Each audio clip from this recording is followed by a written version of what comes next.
오늘부터 65세에서 69세 어르신의 예방접종 예약을 시작합니다.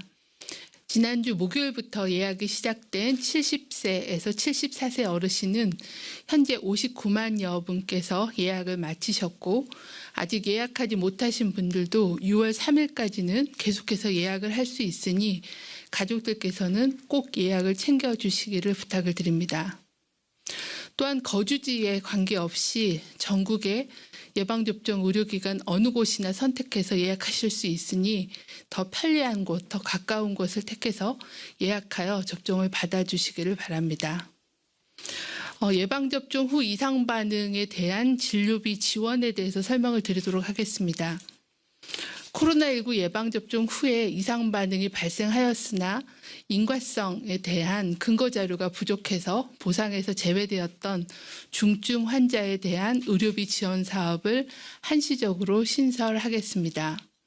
이번 조치는 코로나19 예방접종 후 이상 반응이 발생한 환자들 중에서 백신과 이상 반응과의 인과성을 인정할 수 있는 근거 자료가 부족한 중증 환자를 보호하고 국가의 책임을 강화하기 위해 시행하는 조치입니다.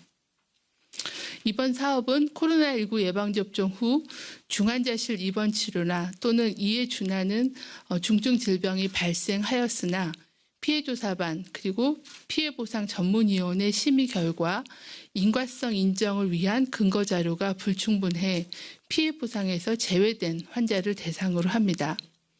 구체적으로는 코로나19 예방접종 후 이상 반응을 신고하거나 또는 피해보상을 신청한 사례에 대해서 지자체의 기초조사 그리고 피해조사반의 심의 결과 중증이면서도 인과성을 판단하는 근거 자료가 불충분하다라고 판정된 경우에 한해서 지원을 하도록 하고 있고요. 지원 신청 구비 서류를 갖춰서 주소지 보건소에 신청을 하시게 되면 지원이 가능합니다. 지원의 범위는 코로나19 백신 접종 후 발생한 질환의 진료비로 1인당 1,000만 원 한도 내에서 지원할 계획입니다. 이번 지원 사업은 지자체 담당자 교육 등의 준비 기간을 거쳐서 5월 17일부터 시행할 예정이며 사업 시행일 이전에 접종을 받으신 분들에 대해서도 소급하여 적용할 예정입니다. 정부는 코로나19 예방접종 후 이상 반응에 대한 국가 책임을 강화해 나가고 있습니다.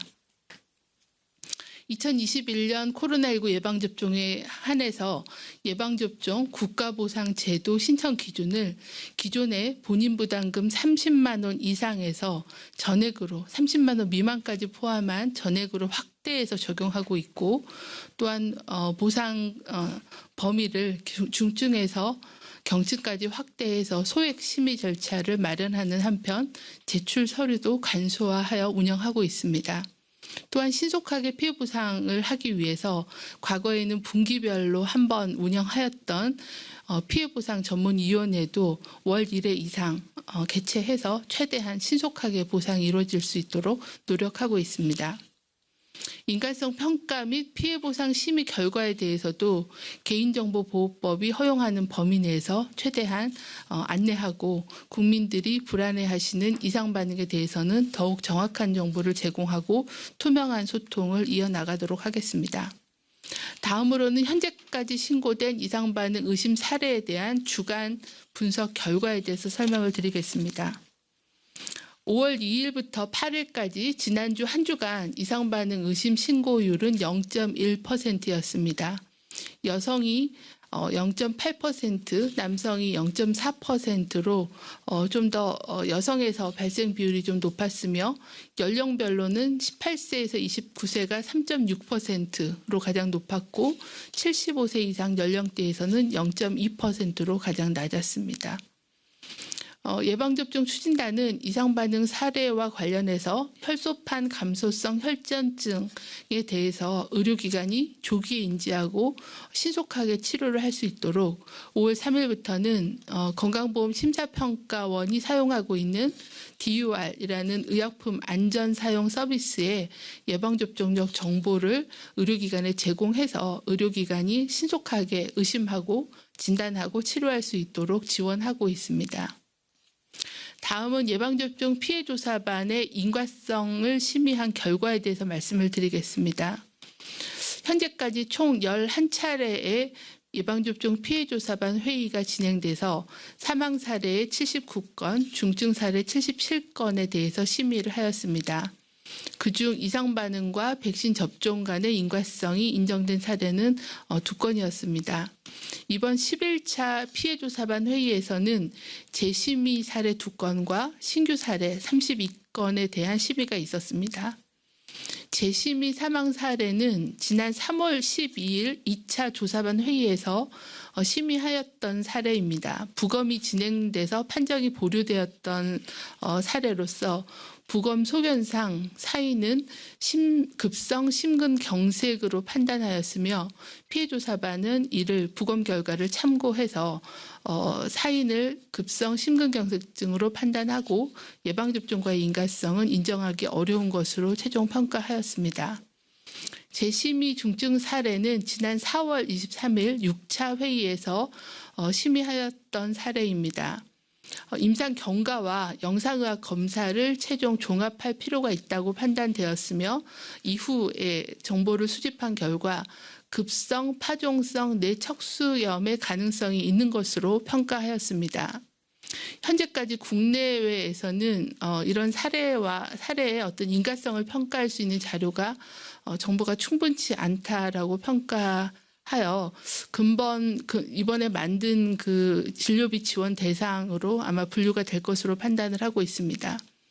신규 심의건 중 사망 사례 12건은 고령 그리고 기저질환 등에 의해 사망하셨거나 이상 반응이 발생하였을 가능성이 높아 코로나19 백신 접종과 사망과의 인과성은 인정하기 어려운 것으로 평가하였습니다. 사망 사례 2건은 부검이 진행 중에 있어서 부검 결과를 확인하고 심의를 하도록 심의를 보류하였습니다.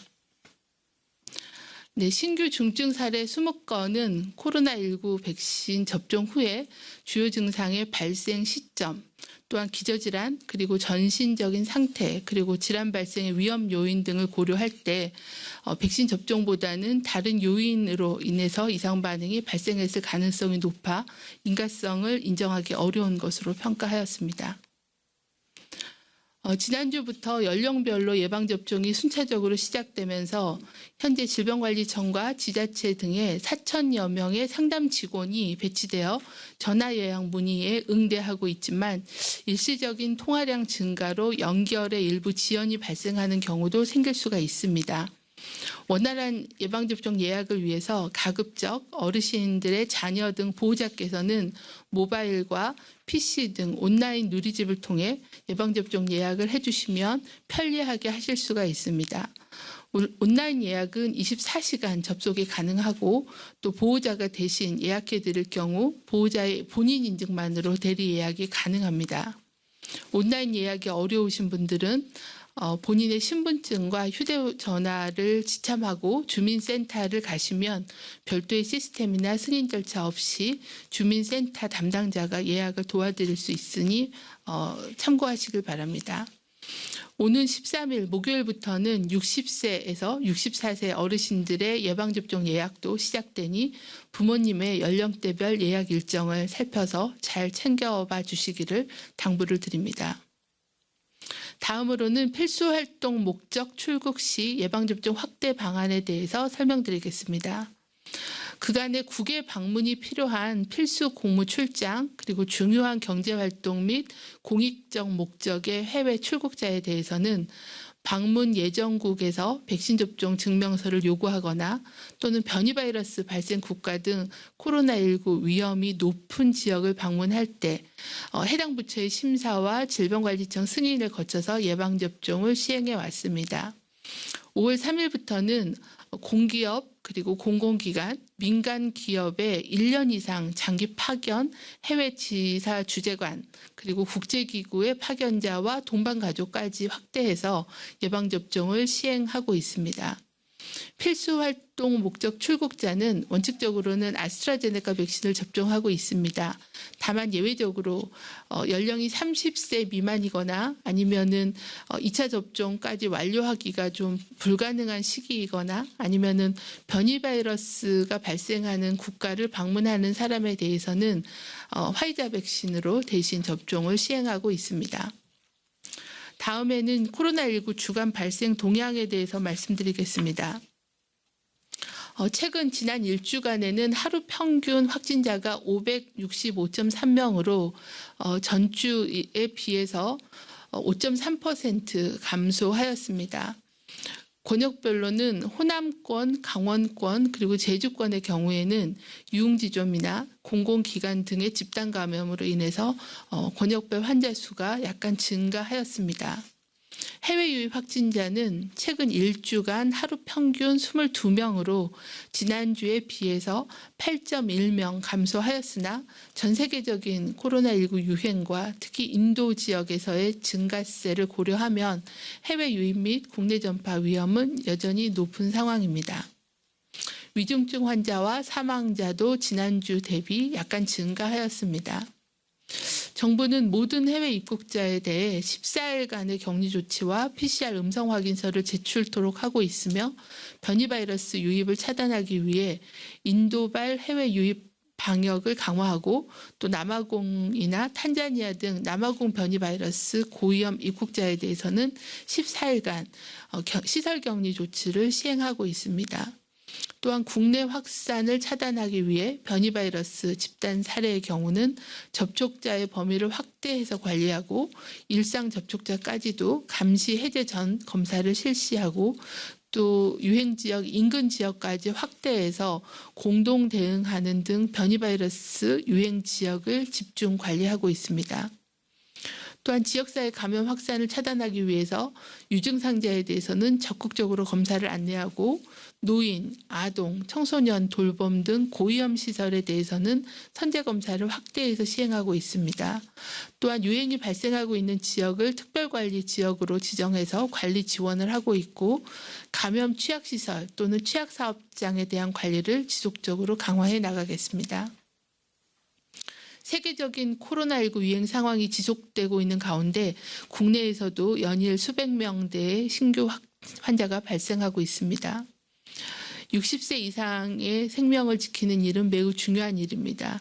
코로나19 발생과 사망에 있어 60세 이상 사망자는 전체 사망자의 95%를 차지하고 있을 정도로 어르신들의 사망 비율이 매우 높습니다.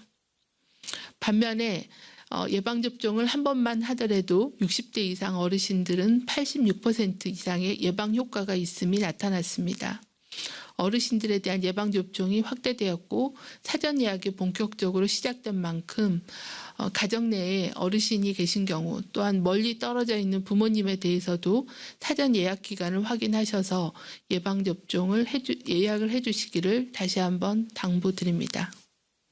또한 어르신들이 안전하게 예방접종을 받으실 수 있도록 예방접종 전후에 부모님들의 건강을 잘 살피시면서 안전하게 예방접종을 받을 수 있도록 도와주시기를 당부드립니다.